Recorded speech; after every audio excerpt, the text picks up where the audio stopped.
स्त्री राज्य देखकर स्वयं स्त्री सहित वन को गमन किया।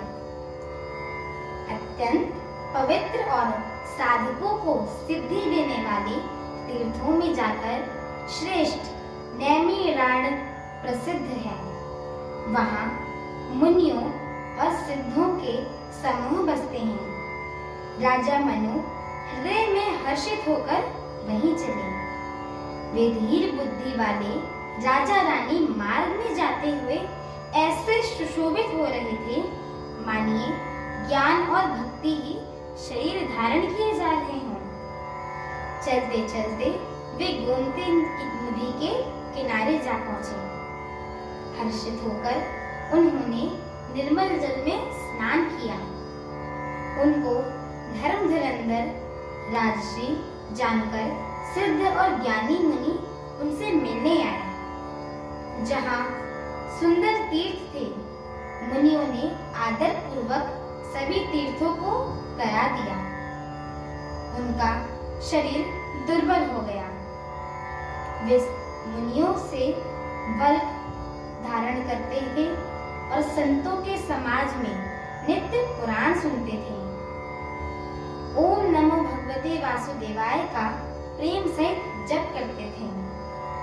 भगवान वसुदेव के चरण कमलों में उन राजा रानी का मन बहुत ही लग गया था। वे साग, फल और कंद का आहार करते थे और सच्चिदानंद ब्रह्म का स्मरण करते थे। फिर वे श्री हरि के लिए तप करने लगे और मूल फल को त्याग कर केवल जल के आधार पर रहने लगे।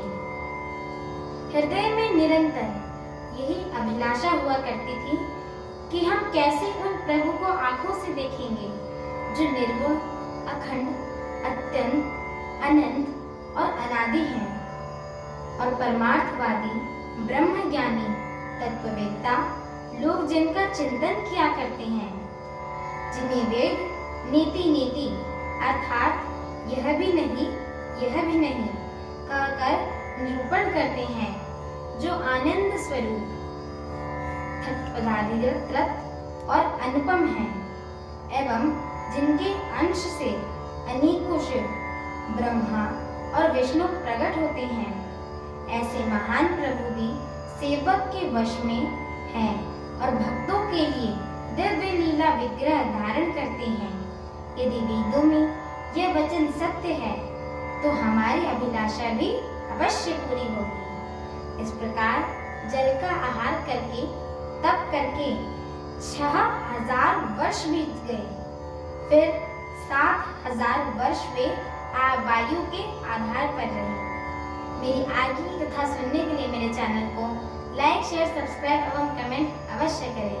बोलिए सियावर रामचंद्र की जय हो। माता जानकी की जय हो।